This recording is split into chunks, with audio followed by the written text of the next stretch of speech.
What's up, everyone, and welcome to the RRBG podcast. In this episode, I speak with the legendary Sascha Konietzko of KMFDM. I've been a big fan of KMFDM for many, many years. They've been around for over 38 years, which is wild to me. 22 studio albums. They have a new one coming out, Hyena, September 9th. You can check that out at Metropolis Records or on their Bandcamp.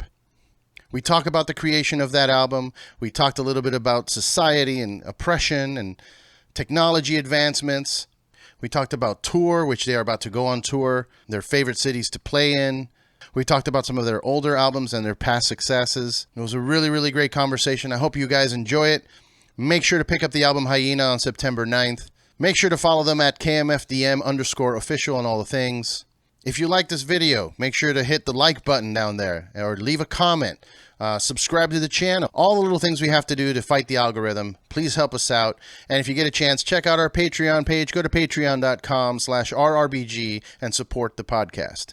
Cheers. What's up, everyone? Welcome to the RRBG podcast. Today, I am being joined by the legendary Sascha Konietzko. How are you? I'm good. How are you, Eddie? Good, good. I got to say, it's an honor to have you on the show. It's been many years of me listening to KMFDM, and I just looked it up. There was over 38 years. Is that right? Just about over 38 years, yeah. Wow. That's a long time. That's so long. How you have a new album coming out September 9th, and Hyena. And how do you find yourself creating new music after so many years? It's wild to me. Well, it's what I do. So, when I put out an album and then go on tour and then come back home, then I sit around and twiddle my thumbs for a while, and then eventually I just go back to work. So okay. It's kind of, I don't know, it's this ongoing, repeat loop. How do you try and keep yourself from possibly, like you said, repeat loop, but how do you keep yourself from repeating something that you've done in the past? Because it's not just 38 years, but it's also like how many albums? 22 albums. So like, how do you stop yourself from maybe repeating something that you've done in the past? Well, it would be boring to repeat yourself all the time, Yeah. Not fun. So I'm always looking for new ideas for crazy little things. The way I work is I start very slowly and almost methodically by just keeping a sort of audio diary, if you want. So when I'm out on the road and I record a lot of stuff, ambient things, conversations, whatnot. Oh, okay. And, like I see something on whatever, like a YouTube video, and there's like a cool sound or a rhythm or something, then I just record that stuff and put it in my little diary. And when I start making a record, I look at these things like lyric ideas that I've jotted down, and I put one and one together, and eventually it takes on a life of its own, and I run with it. Interesting. That's a good approach. I do like that. I mean, I've always found myself fascinated by outside noises when it comes to creating music. I used to create music myself. That's why I'm prefacing that. But it's always been fun to kind of mix in natural sounds with anything that you're creating as well. Because you'll hear it, like I'll be out and about, you hear like a sprinkler and it's creating a beat unintentionally, Yeah. So, all right. So you create a diary of audio, and then lyrically these days, I mean, in the beginning, the music was always lyrically very oppressive towards, against oppression, against war, against establishment, anti-establishment, however you want to call it. After all these years, do you still feel the same passion in terms of that? And how have you seen it change after so many years? Well, I mean, things haven't really changed all that much in the last 38 years. Like the people that are, too unawares maybe of things going on around them, they're still being exploited and taken for stupid rides. And, it's the level of injustice and the level of oppression has barely kind of changed. They just have sort of different ways to exact it on people by the internet, for instance. Like misinformation. I mean, what is that? Oh yeah. Right. Oh yeah. It's a So, very big problem these days. right, of course. Yeah. So, it's basically a pretty, in some ways, an idealistic way of looking at the world that surrounds me, but it still pisses me off to no avail. Yeah.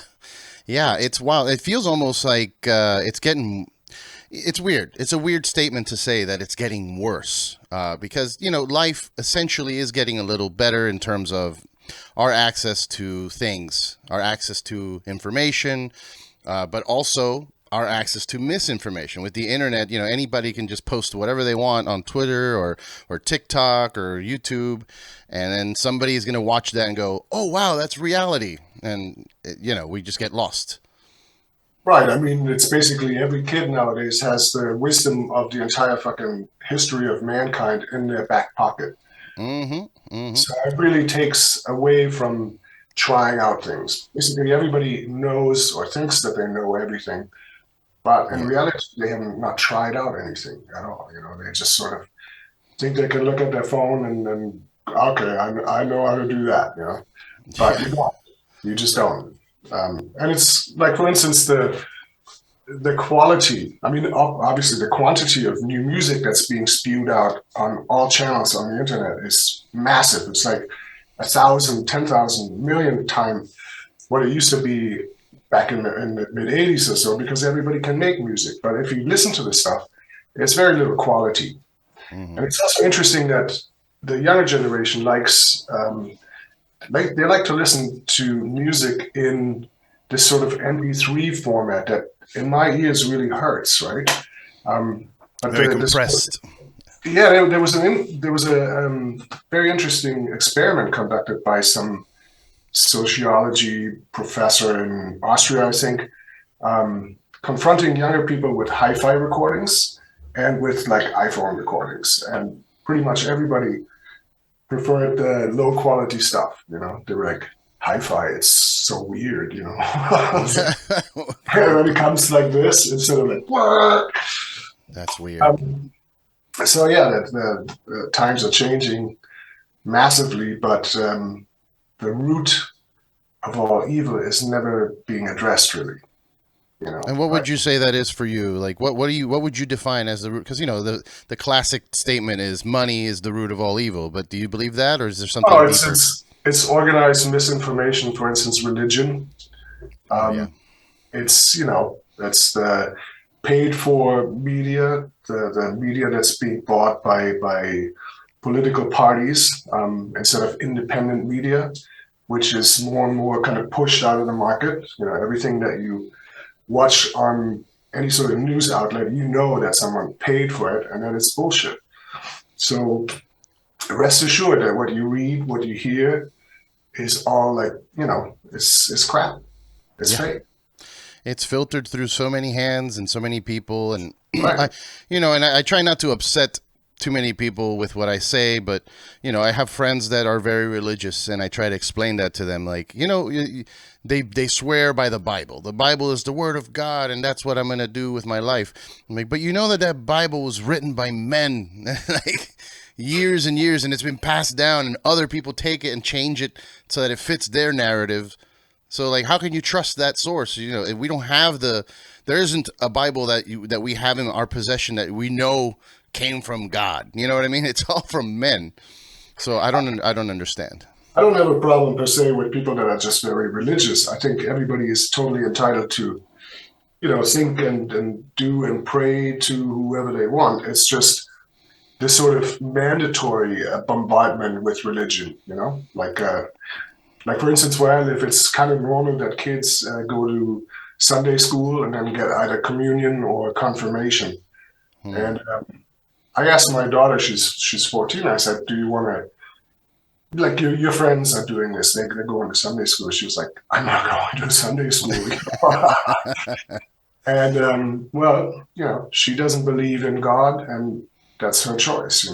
Maybe I do, maybe I don't, but let everyone be have their own choice, but at least ensure that they are being well informed of what their choices are. And that's kind of what, drives me, and that's what drives the lyrics and the general kind of opposition in KMFDM song texts. Yeah, that's I'm awesome. just a pissed off guy. I'm just very relaxed about You're it. pissed off, but you're relaxed. Well, yeah, how can you not be relaxed with a Corona? You know what I mean? It's the beach mentality, as they say. um, It's the best.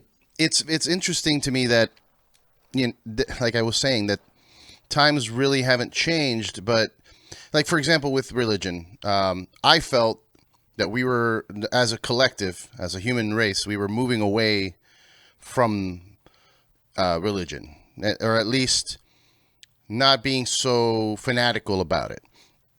And I thought we were heading in the right direction, and then all of a sudden you start seeing things here in the United States, like Texas, where they're infusing religion and politics now, and it's Right. affecting people's lives. And it's like, how do we move past this? Like with the times that we live in, where everybody is more informed, we have more information, or at least more access to it. How are we still being oppressed and having to listen to these people and having to change our entire lives based off of what they believe in? Well, again, everybody should have a choice. I mean, people, I totally accept it if someone says that they would never have an abortion, but I would totally not say that it's all right for people generally to not be able to have abortions. That's bullshit. Everybody Yeah. should be able to do what they want based on their own opinions or influences or upbringing or whatever. It's Yeah. just like give people at least the what's the word I'm looking for? Give them Option. the dignity Oh, to yeah. decide for themselves.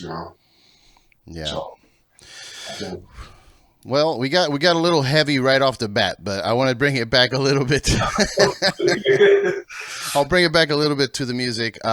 With Hyena, why is it called Hyena? What's the theme? Why are we in that direction? I don't know. I was just stumbled upon the word hyena, and I was fascinated by how it is properly written with like umlauts over the E. And it's a 5-letter word, and KMFDM has somewhat of a tradition, long-standing tradition of choosing 5-letter titles. And so after a few moments of just muddling that around, I had an idea of what the artwork should look like. And I talked to my friend Aiden, who does our illustrations, and he came up with this brilliant artwork. And I was like, this is so great. And in the meantime, I had worked on a song that I just tentatively had named Hyena, which turned out to be, a fun song, a song that I really like. And so, yeah, one and one together, and here we have Hyena. Okay. Have you heard the whole thing? Not the whole album. I heard the single, the Hyena single, Ah, that's out, but I haven't heard I don't have access to the full album yet. you can contact Jim at Metropolis Records. They have a Oh, Holix okay. stream set up, and you can listen to it today if you want. Oh, yes, please. I'll definitely do that. Yeah, like I was telling you, I've been a fan for a long time. I mean, when I was very young, my first mohawk was actually it's your fault. Sorry. Yeah, I So went to go. Huh? your mom hates me, right? No, no, she grew out of that, I guess. I eventually, but yeah, at first it was, I got a mohawk, and then I got some tattoos, and the family was not very happy about it. But yeah, Right. I the first mohawk, I got it because I went to go see you guys in Fort Lauderdale. It was at the Culture Culture, Room. culture room, yeah. Yeah, and ever since then I kept it for as long as I could. Now I can't grow it anymore. Uh, When was that about? So, what oof. I want to Lauderdale? say 2001, maybe 2002, maybe before that. 2000, 2001, 2002, around that time. 2002. Yeah, Yeah. Yeah, I went there, and I had the aviator glasses as well, like yours, and I mean, I've always been very, very much into that style of industrial rock, metal, kind of dancey, but not poppy, just dance. Right.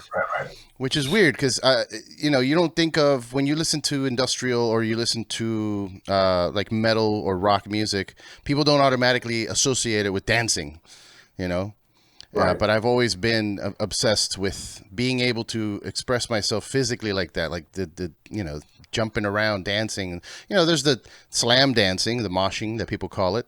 Sure.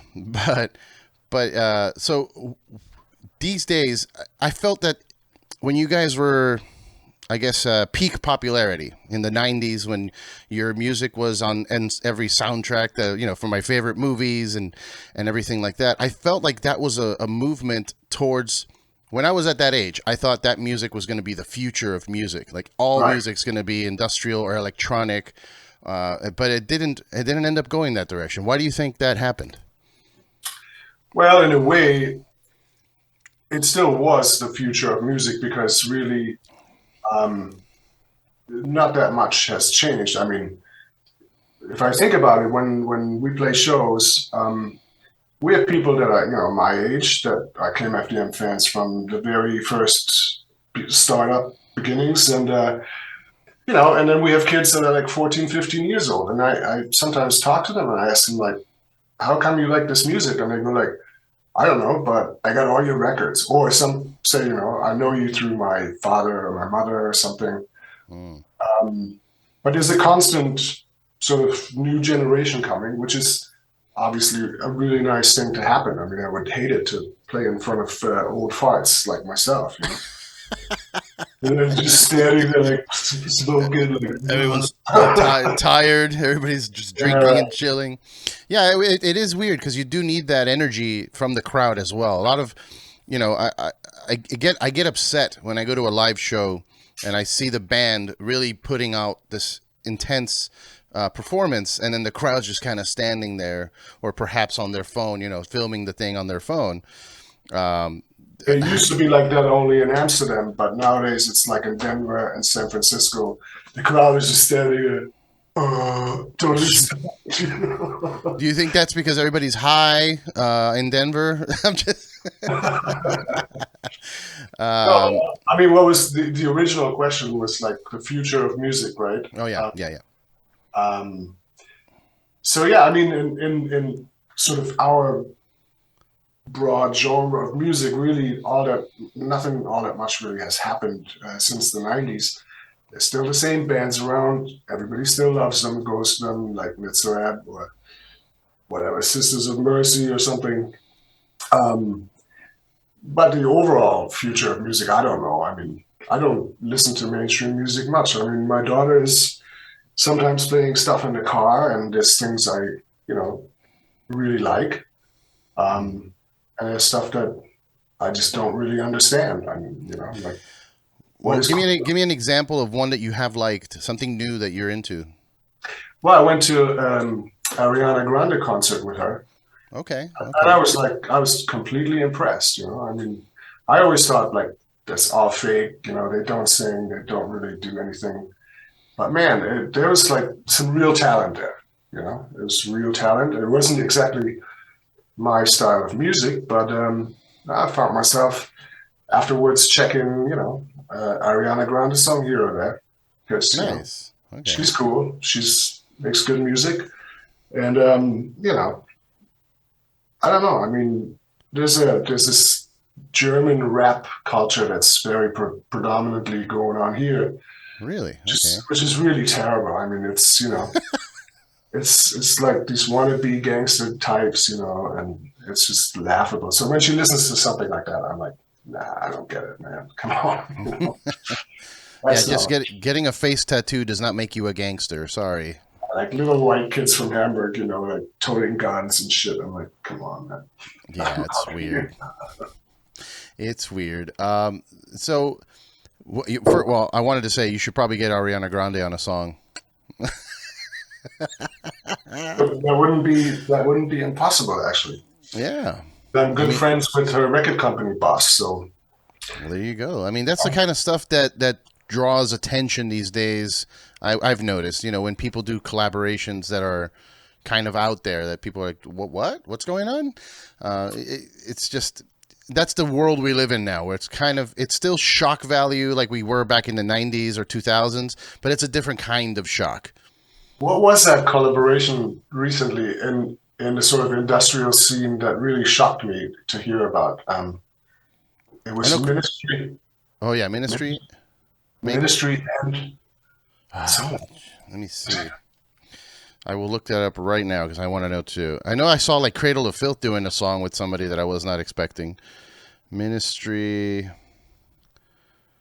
collaboration. I think it was Ministry. We'll see. Oh, great. Yeah, thanks, Google. The Ministry of Church Leadership Resources. I'm okay. Never mind. See, that's the problem right there. You were saying about misinformation and whatnot. Like, I typed ministry band collaboration and I get church. Like, all right, never mind. Speaking of an interesting collaboration on Hyena, actually, was the 1995 song by KMFDM, Trust. Okay. I thought I don't know why. I mean, that's one of these things when I'm just musing about, tossing ideas around. I just stumbled upon the lyrics of Trust, and I thought it would be really cool to have, sort of reggae version of that. So then I figured, like, obviously most of the reggae greats are like in senior homes now or 6 feet under. So I figured I'm going to call this guy Kumar Bent from Raging Fire, which is one of my favorite contemporary Jamaican bands. And he was totally up for it. And so, yeah, we did this, in my mind, absolutely stunning version of Trust, completely reinvented. It's the last song on the album. And when I listen to the album through from top to end, I'm always like blown away when that song comes on. So call Jim at Metropolis and get that Holic stream. In Dub We Trust, that's what it's called, yeah? In Dub We Trust. That's awesome. I'm very much looking forward to hearing that. Yeah, it's funny that you were saying how some of the greats of reggae are buried and dead, and there hasn't really been, at least not in the mainstream, or at least general populace, hasn't had a good reggae artist in a very long time. But also, I would say the same about industrial. I mean, we have right now, I think the biggest band that's doing it outside of you, I'm talking about new band, would maybe be like Three Teeth, something like that. But for the most part, like when I mentioned that I thought this was the future of music, I thought that genre, industrial, or dance, techno, electronic, would just be the mainstream now. Like I thought, it ended up becoming hip hop and dance and whatnot. Well, in a way, I mean, some bands totally broke out into mainstream. I mean, Rammstein. Yeah. Korn, both of which opened for KMFDM in the early 90s or mid-90s.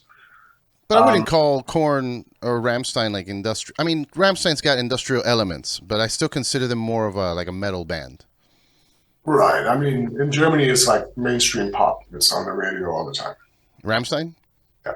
I was always very curious about that. Like, how popular are they in Germany? Like, is it kind of like our Nickelback over here? Yeah, they're massive. They're absolutely massive. Okay. All right. And for you guys, like, where are you now in Germany? When you play a show, is it an arena or are you still, just kind of in the underground? It's a small club, and if there's 70 people coming, then that would be a good night. And is that the same here in the States, or is that just in your hometown? No. In the States, it's more like, like big theaters. Okay. Like the bigger the city, the bigger the place. But, and say in Fort Lauderdale, I think we're playing, what did we play in Fort Lauderdale? Something live. It's like a venue that has outdoor and indoor. Oh, Revolution Live? I mean, that's the one, yes. Revolution. I don't know if they've changed the name since then, but I left Florida. I'm in Los Angeles now, but I lived in Florida for 20 years, so I know all the venues. Well, if we play LA, we play like, 12, 1,500 seaters, like big old movie theaters or something like that. Okay, okay. Same in Now, San Francisco, same in New York, Chicago, Denver. you have a Uh, tour coming up, right? yeah, actually starting in 3.5 weeks. On the 28th in Tampa, speaking of. Um, 26, or 26? let me see, I might have the 27, Fort Lauderdale. 27th. Oh, you're doing Revolution Live. There it is. It's still called that. There it is. Okay. So is this your first tour since the whole pandemic thing? Yeah. Yep. The last tour we did was 2017 in the fall. And Wow. and 2018 we recorded Paradise. That came out in 2019, and then 2020 Oh, we're scheduled for to do these two big tours with Ministry, and then that got postponed into 2021, and then it got postponed again, and then I was like, I'm off, I'm out, I'm not doing it because and then we had to postpone our European tour this spring, and so yeah, I'm jonesing to go back out for sure. was that a big loss of money for you? Because I spoke to some people during the pandemic that lost like $60,000 from merchandising and tour buses, and it was a Of really course, big. of course. I mean, the Yeah. guarantees for the Ministry tours, they came to like what, $250,000 something, our guarantees, right? Hmm. So even though we don't get to take $250,000 home, but at least everybody makes some money. So instead, we're sitting at home and twiddling. Well, actually, I didn't twiddle my thumbs. I was pretty active and creative. But and then the German government, they paid people like me like like a sort of help you get over the loss of income type of thing. Hmm. The amount of $10,000, and then 8 months later, they wanted 8,500 back. It's like, yeah, fuck y'all. That's so crazy. Like, we're gonna need that back. It's kind of like like mafia gangsters, the shakedown coming to collect. That's wild, man. So do you feel? I know you said you're jonesing to get back out there, but are you prepared? Have you been doing any kind of training to kind of get back onto stage shape? Because I would imagine even myself, just those 2 years that I spent at home not doing anything, when I got back out to working out in the streets, I Yeah, felt it. I felt it. I was tired. I was a little bit out of shape. yeah, definitely ramping up the sort of activities and getting the old vocal cords oiled, hence the corona. It's the best kind of oil Oh, for the voice. Yes. that's my stuff, man. And they just started to carry it again here in the supermarket. Oh, okay. Do you have your own? Have you ever had a KMFDM beer? A what? A beer for KMFDM? Your own beer. No, I never did because normally I'm not a huge fan of beer drinking. So Oh, okay. um, somebody once asked me if we wanted to have KMFDM wine, Ooh. but then for some reason that never came through. I think because the stuff that I tasted wasn't really good, so Hmm. didn't really want to put my name on it. It was a long time ago. Well, if you ever want a KMFDM Mexican lager like that, I can probably arrange that. I'm the rock and roll beer guy for a reason. Really, Yes, sir. really cool. Yeah, yeah, yeah. So mentally, I know you said you stayed busy. You were very creative. You were, working on this new album during the pandemic. But did you feel any kind of, different stress or different kind of anxiety during this time? And do you feel that if you did, do you think it's gonna affect you once you get in front of a crowd again? Not really. I mean, like I said, I stayed really busy. We released the KMFDM in dub album in 2020, which was done pretty much during the beginning of the pandemic, where it was complete lockdown here. Nobody was out. There were no cars in the streets. So you had plenty of time to just work, work, work. And then I did a solo album for Lucia, Oh, okay. but I helped her produce her solo album. That came out in 2021. And then just jumped right on Hyena, which is coming out now. So we pretty much had a release 19, 20, 21, and now 22. That's So wild. After so many years to stay active like that, it's impressive, I gotta say. I wouldn't know what else to do. I mean, I'm running out of Netflix stuff, you know? Ah, man. Yeah, it's, for me, I let it kind of get to me. Not the fear. I never got into the fear of dying from the virus. It was more of going outside and seeing nothing, Right. and my brain going, "Oh, this is the end of the world. Cool. This is how we go. We've been watching it in movies for years, and this is now how it's never gonna come back." That was my fear of getting sick. I was like, I'll get sick and it'll suck, and maybe whatever. I'll have some problems with my lungs moving forward, but we'll keep moving forward. But when I saw that, almost felt like society was not going to move forward, that's what shocked me. I mean, I must say, I'm a little apprehensive when I'm standing too close, when people start standing too close to me, like in a supermarket or something, you know. Hmm. So obviously, one of my actually my only concern regarding this upcoming tour is what happens if one of us or more of us, contract COVID and get so sick that we can't perform. Now we could lose one show financially. It would be bitter, but we couldn't lose three shows. That would mean that any sort of money that we need to spend or bring home would not be spent or brought home. Yeah. So I have no idea how it is in the States right now. I mean, do people get weird when you walk around with a mask or? It depends on the city. I've been going to concerts again here in Los Angeles, and the people are moshing, people are stage diving. It doesn't seem to matter. Some areas, if you go to like the mall, there are people with masks and staying away from each other. But when it comes to live music, it's fully back right now, I think. Now the only No, problem. that's not so much what I mean. I mean, I want to be cautious with like going into hotels, stuff like Mm, that.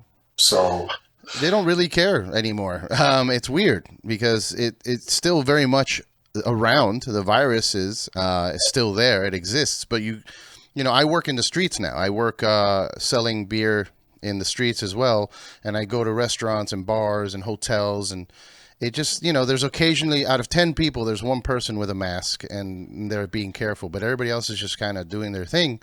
But that being said, when it comes to tours and bands that are performing, if one member gets the virus, they cancel the whole tour, like not even just a couple dates, like they just cancel the whole thing. And that's kind of scary. that's not what I heard though. It's I mean, some tours they just leave people behind for 5 days and then pick them back up. Well, yeah, yeah. I mean, if it's like somebody that can, like, for example, if you were to get sick, I don't know. I mean, can the band go on without the front man? Not really. We could go on without everyone else, but Yeah, yeah. That's what I'm saying. Like, if you lose a second guitarist, or maybe even a bass player that you can just play some tracks, that's yeah, okay. But if you were to catch it or something, it's they just cancel the tour, and it's a problem because money, and you guys are not from the States, so you have to figure out how to get back home, and it's wild. right. So yeah, that's kind of what sometimes makes me a bit nervous. But I mean, now my daughter has COVID as of today, so maybe I'm going to get it this weekend, and then it's done and over with, and at least there's some immunity for the next month or two. So I don't know. Sure, sure, sure. Yeah, It's I just, mean, just something that constantly, I just hope every day goes well. have you caught it at all during this time? No, strangely enough, well, not that I know of. I mean, Mm. I had a couple of weeks this maybe in March or so where walking up the steps to my studio, I was like, sitting there like, breathless. But I didn't have any other symptoms, so I don't know. I mean, I know people that didn't even know they had it and then coincidentally found out that they had it when, for instance, they tested routinely to go out with their grandmother or something. Oh, I got COVID. But they didn't feel anything. Not a cough, not a sniffle, nothing. Yeah. And others that, were deadly ill for 2 weeks. Yeah. I mean, I think I got it right before the lockdown in January of 2020. I went to. Have you heard of the convention NAMM here in? Of course.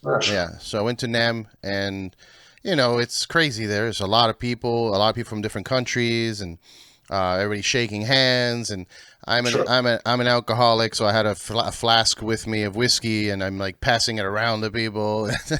And then after NAMM, I was in bed for like 2.5 weeks. Couldn't breathe, couldn't sleep.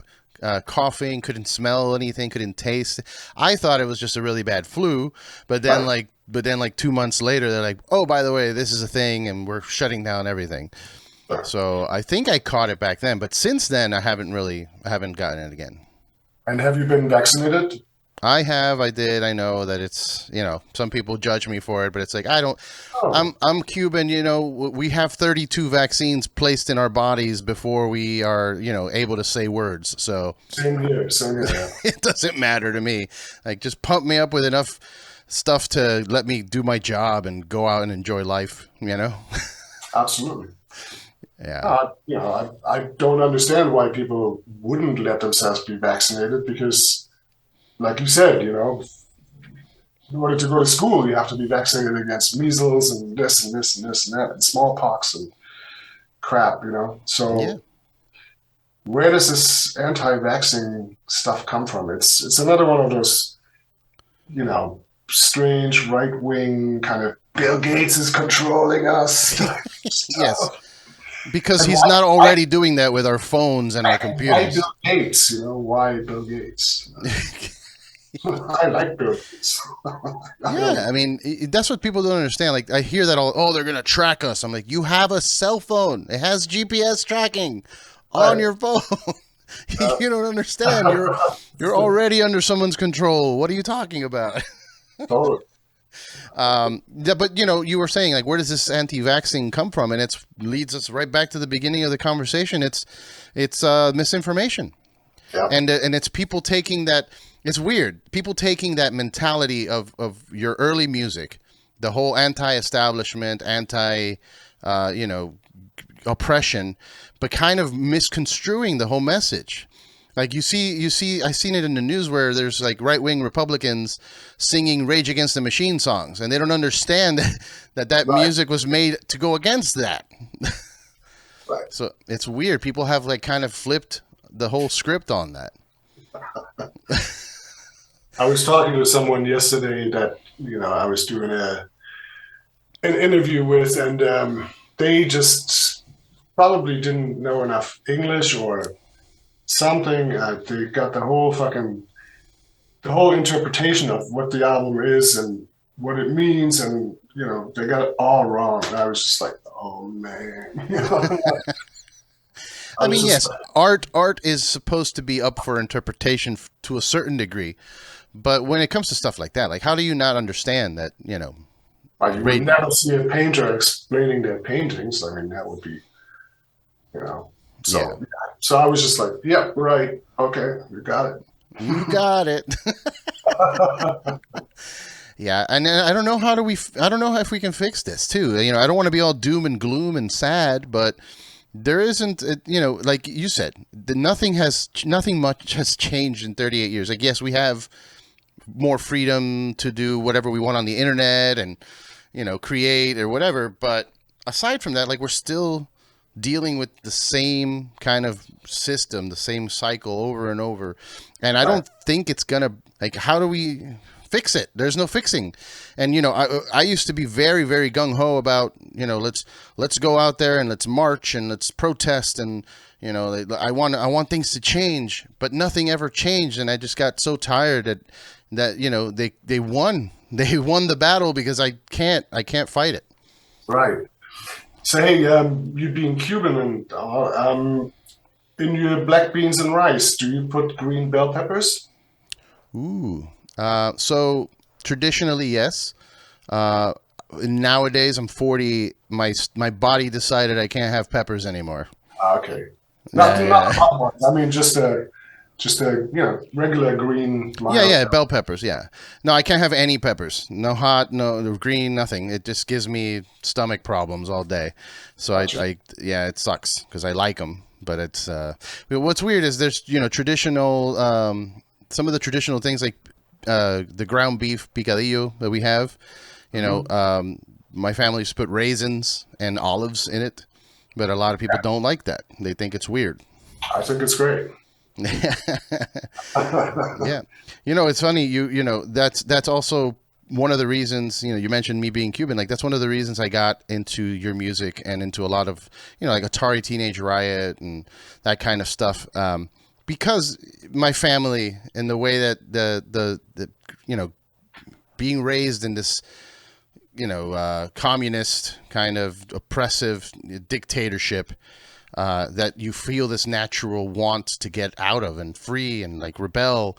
But I don't know. The older I get, that's just I feel hopeless in that sense that that fight is lost. Right. I don't want to give up the fight. I'm going to keep talking and doing the best that I can. But I do feel that every once in a while there's this like wave of like everybody gets on the same page of like we need to make a change.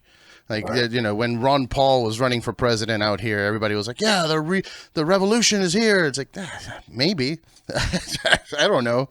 I don't know anymore. They're all the same to me now. Pretty much so, yeah. Yeah, it's just different. They're all puppets of the same game. Like, there's no choice. There's no good choice there. I don't Right. know. I don't know. I brought the mood down. I'm sorry. So tell me, what's your favorite city to perform in? Well, if I said that, then all the other people from all the other cities would kind of feel like gypped. Fuck them. No, I'm just kidding. Well, I mean, traditionally, since I lived in Chicago for like 5 or 6 years, I would say Chicago, we always have a full house. I know a lot of people. New York City is always great. Denver, Los Angeles, San Francisco. It's the big cities. Seattle is great. Okay. If you go to, I don't know, like, don't want to diss any place really, but if you go to South Fork in, I think, South Dakota or so, Yeah. then maybe that's not such a great night. I'll name a city: Conway, Arkansas. You know, I've been driving through Arkansas, obviously a lot because you get to drive through Arkansas whenever you go from Florida to New Orleans or so. But I don't think I've ever set my foot on Arkansas soil. Oh, yeah. My Maybe band, maybe at a truck stop. a Maybe. truck stop. We played a show there. My band played a show in Conway, Arkansas, and I'm talking shit. They were super nice. The crowd was very Oh yeah, nice. sure, that's super nice. They gave us a place to stay that night. It was very, very, very well received, and we had a packed house. But the reason that we had a packed house is the problem. Is that there is literally nothing to do in that town. That was the only thing happening in that town. So everybody in the town showed up. And there was a sign in the back when we were loading in our equipment. There was a sign that said, if you need food or gasoline, make sure you get it before 6 o'clock or you don't have it. I know that. I was kind like, of stuff. what? They're like, yeah, after 6, the town is done. Everybody just goes home. I'm like, We played a okay. show once in British Columbia, in a place called Nelson. And it was the same thing. Everybody was there because it was a town in the middle of the woods. Mm. One of the local currencies was marijuana. Ah. I paid with marijuana at the sushi bar. They had excellent sushi for some reason. Really? You paid with weed? Yeah. I'm like, dude, I don't have Canadian dollars, because it was our first show in Canada. He said, yeah, you could pay with US dollars, you could pay with weed. So Interesting. I might need to move there. It's pretty cool. Or Thunder Bay, somewhere on one of the Great Lakes on the Canadian side. Same thing. We came there after like driving through a blizzard. We're like 5 hours late, and the whole audience had waited for us and helped loading all the gear into the venue and setting it up. And we must have spoken to every person under 50 that lived in that town that night. It was a good stuff. I mean, it has its charm, like I said, like it was nice to play in front of a full crowd and everything like that. But yeah, I wouldn't be able to live there. At least not in Conway, Arkansas. But I have a couple like small little things before we wrap up. When I was growing up listening to you guys, my friend convinced me that KMFDM stood for Kill Motherfucking Depeche Mode. Is that like, have you heard that before? Yeah, of course. The story behind that is initially it was called Kein Mehrheit für die Mitleid, which is wrong German. It's just kind of wants to mean no pity for the majority, but it means no majority for the pity. Oh, okay. Okay. So, yeah, that happens in Spanish too, where some words are said before others, and it doesn't translate in English well. Right. Yeah. So when we started our U.S. tour, our first U.S. tour opening for Ministry, people were like, so what does it mean? And I just said exactly what I just said to you. And they were like, nah, that's too complicated. Okay. And then one of the guitar roadies from Ministry, Sean, he just chimed in and he said, just tell him it means kill motherfucking Depeche Mode. And then, of course, once something has two acronyms, you think about maybe there might be a third or a fourth or a fifth. So on the budding internet, a few years later, we did a contest. We wanted to collect 1,001 different acronyms for KMFDM, and we found 1,001 different acronyms. From Kylie Minogue fans don't masturbate to Karl Marx things. Obviously, the F always had a fuck connotation, but there were some good ones. There was a really good German one that goes, Kalte Melkerhände fürchtet die Milchkuh, which means the milk cow stands in fear of the milkmaid's cold hands. I like that. That's a good one. That's a good one. Yeah. Oh. So yeah, that's that. That's awesome. Okay, so there was some truth. It wasn't just my friend being full of shit. It can mean anything that you can come up with. Absolutely, yeah. Now, is there the reverse for the shirt you're wearing, MDFMK? Is there any good acronym for that? No, we didn't bother with that. Speaking of that, I mean, you're wearing the shirt. I enjoyed that album quite a bit. I am, totally. Yeah, I enjoyed that album. Today was one of my favorites. Like, it was kind of a sad song to me. Like, I associated it with sadness. I had a breakup that happened. Today's on Adios. Yeah. The what? Today is on Adios. It's not on MDFMK. Is it? Am I saying the wrong? Which one is on MDFMK? There is one that is on MDFMK that I associated with a breakup. Sycophant. MDFMK. Let me pull that up. And oh, that one's with Rabble Rouser and Torpedoes. Okay, never mind. Yes, Today is in the other album. I'm sorry, my bad. But yeah, MDFMK, I still enjoyed Rabble Rouser. I mean, you guys, I remember the performance you guys did at I think it's called The Farm with Matt Pinfield. Yeah, Farm Club. The Farm Club. I missed that. There's no music on television anymore. Somebody like Matt Pinfield that would expose me to new music. I don't really have that. I have PR people that are emailing me all the holics and all that, but that's still, it's a flood. And it's supposed to like, hey, this is what I think is something you should pay attention to. Well, it's funny because somehow the audio got lost when they did the recording. The audio track got lost, so I actually got the video and I dubbed it with the album audio. Ooh, So okay. when you see the video now, it looks a little bit off because obviously we played it a bit loose, Hmm. but there was no audio, so they couldn't hear it without the audio. Okay, okay. That's interesting. I didn't know that. I do remember at one point, I think it's during Lucia's scream that kind of felt a little off when I watched the video. Yeah, Yeah, exactly. Yeah, that's exactly where it gets totally weird. yeah. Yeah. So, okay, well, my original point was, I really enjoyed that album. Is that something that you've thought about doing again at any point? Well, I did something like that with Tim Skold in 2010, Skold versus KMFDM, but Oh, okay. that did have a totally different vibe. I mean, it lacked a little bit the sort of. It was an interesting album, but it was more like a concept album rather than a full blown musical ejaculation, I would say. Musical ejaculation. Okay. I mean, I haven't heard that one, by the way, so I got to go check that out too. Let me write that down. Tim Skold versus KMFDM. Yeah, Okay, I got to should find be that. on Spotify easily. Yeah. Now, I've always wanted to ask you about the album artwork because you guys have a very iconic look that is in every album, basically. The black box with your KMFDM and then a piece of art in the middle of it. Right.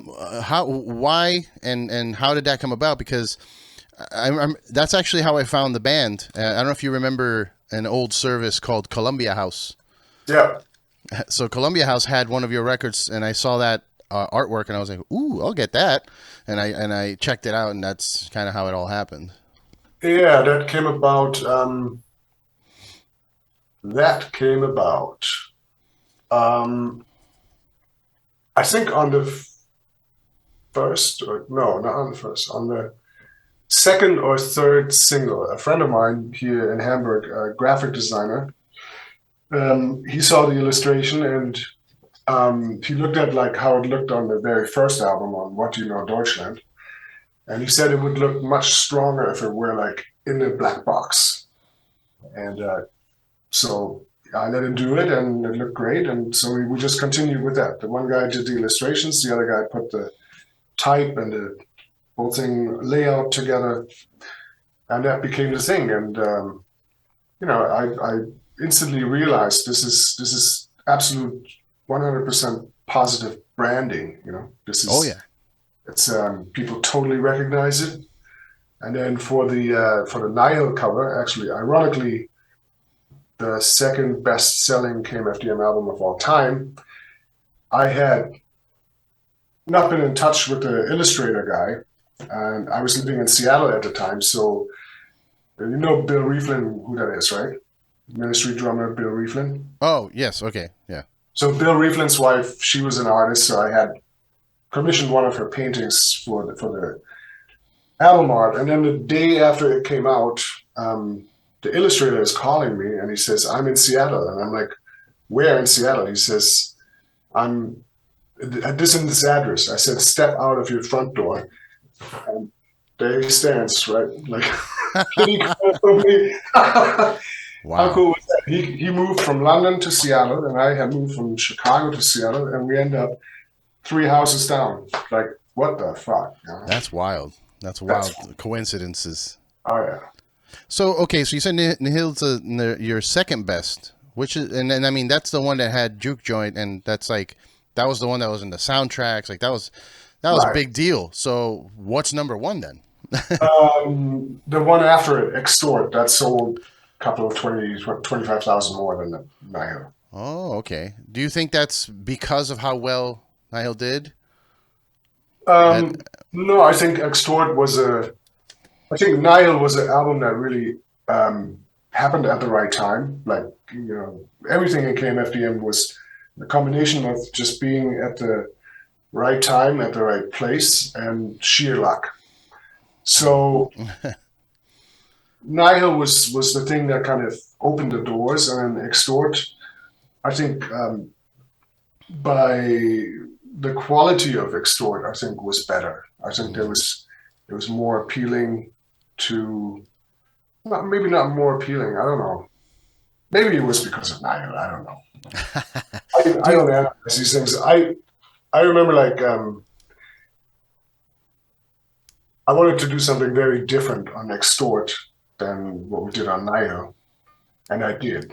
And so I don't know if the fact that it sold more copies, if that's because it's a better record or whatever, but it's just a fact. Just okay. You know, I mean, I'm sure it has. About shit that's nearly 30 years ago. You know. Yeah, I know. Well, you know, I think that I wanted to ask one more thing in that 30 years ago era, if that's okay with you. But you know, do you remember? And I know you said it's good timing, good time, right place, right time. But do you remember like what it was or how it was that album got picked up for these soundtracks? Like, was there a specific person that like, hey, we want to use this song for this and that? Or was there a moment in time, like something that happened or a performance that you did that led to Hollywood picking up on your music? Yes. It was Wax Trax had gone or had declared bankruptcy, I think after the release of Angst. And they looked for a financial injection and they got it from TVT Records.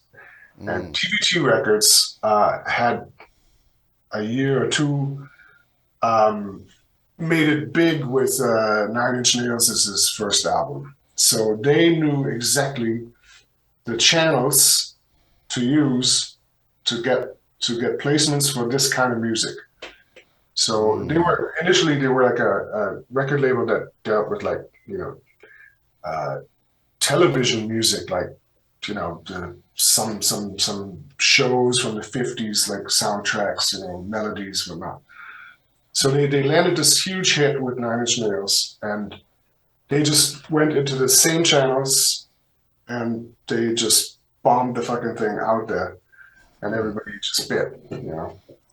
Well, that's cool. That's good that they did that. I mean, do you feel these days, you know, because that seems like a very important thing for the record label to do for a band. Right. And back then, labels did do more for a band in that sense because the bands are too busy creating. They don't have the time to go work on logistics, to go speak to, you know, a suit and yeah. So do you feel that now labels have any importance? I mean, with the ability to just put your own music out there like pretty easily, what do you think about that in terms of record labels today? I think that there's still some good record labels. I think for artists that need sort of, you know, advances to finance the recordings or to just live through the time that they record in their bedrooms or whatever, I think it's good to have a label that kind of, you know, keeps you fed. But theoretically, no, you don't need a label anymore. I mean, physical sales have come down to a point where it's almost ridiculous. You know, I mean, the only physical thing that really sells these days is vinyl. Yeah. So, yeah. Well, and for some reason, cassettes are making a comeback, which I don't understand because I lived through that era and cassettes suck. I'm sorry, they were awful. I have moving boxes full of cassettes. Yeah. Well, the tragic thing is, I have a long-standing relationship with Metropolis Records, and tragically, the owner, Dave Heckman, just passed away 3 or 4 weeks ago today. Like out of the blue, you know, it's like fucking terrible. I mean, just before release, just on top of a tour. So I don't know what to do now, you know. I don't know what to do, but time will tell. But I wanted to say something about.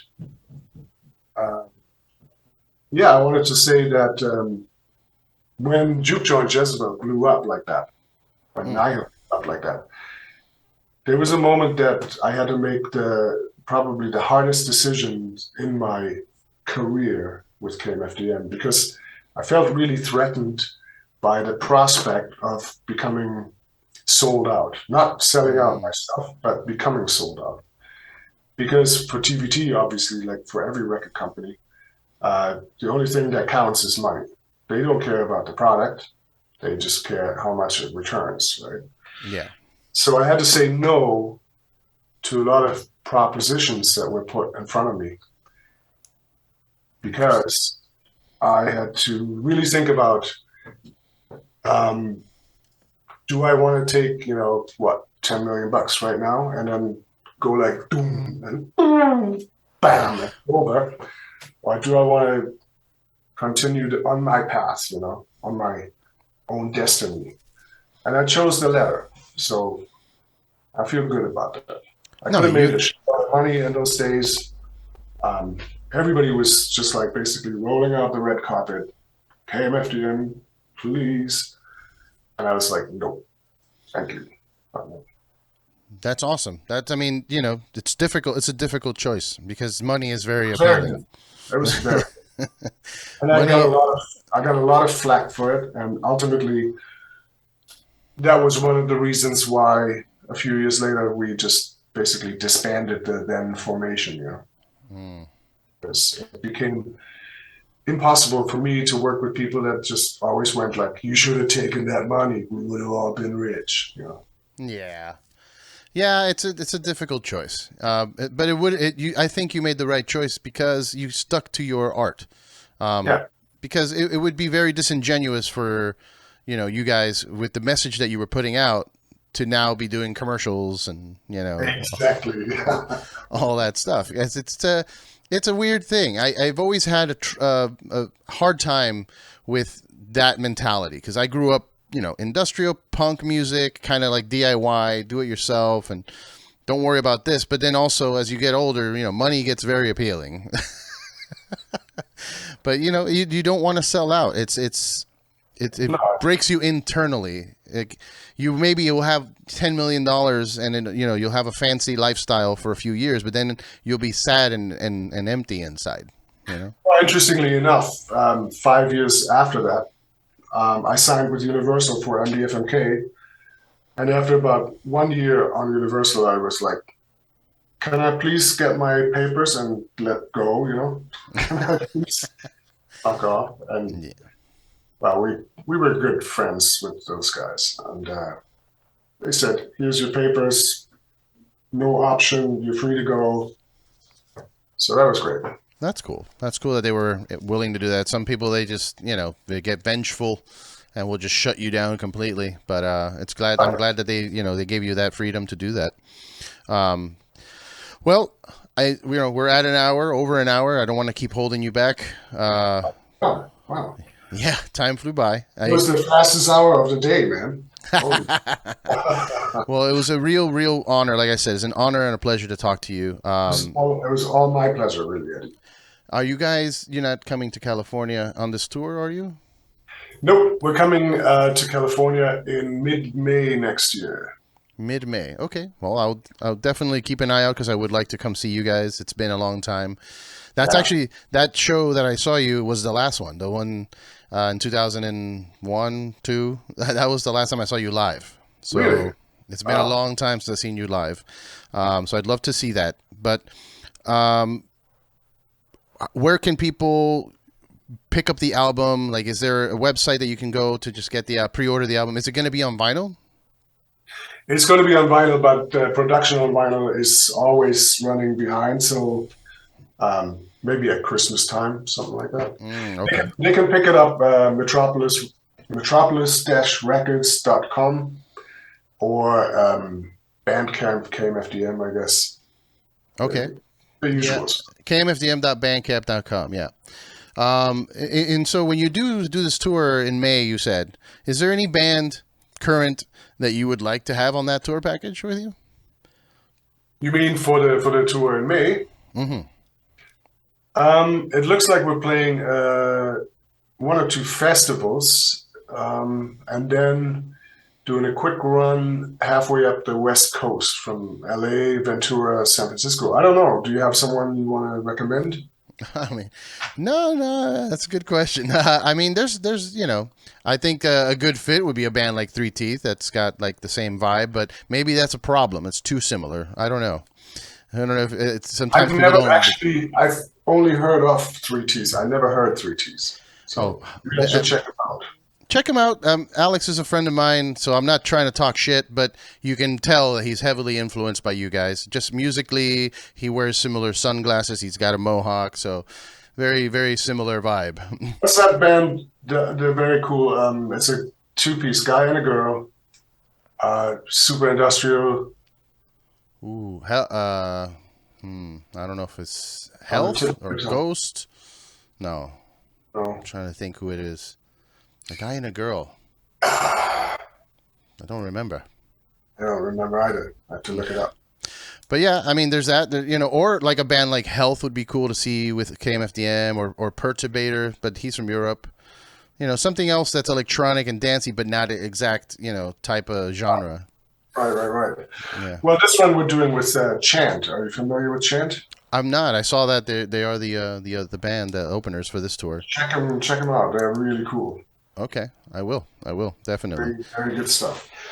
Well, Sascha, again, thank you very much. Do you have social media? Because I know Lucia has her own, but I looked you up and I couldn't find you on like Instagram or something. I got your email. I shoot you some links. Okay. We'll put it up on the video descriptions where people can follow and be a part of the movement too. I'm excited to hear the new album. I will check it out. Everybody that's watching and listening, make sure to check it out. You can hear the first song, HYENA, now. It's on YouTube. It's on Bandcamp. And then the full album, September 9th, which is just a few days away. So it's exciting times. Thanks again, Sascha. I appreciate you. Ready. My pleasure. Have a good one. Adios. Ciao, ciao.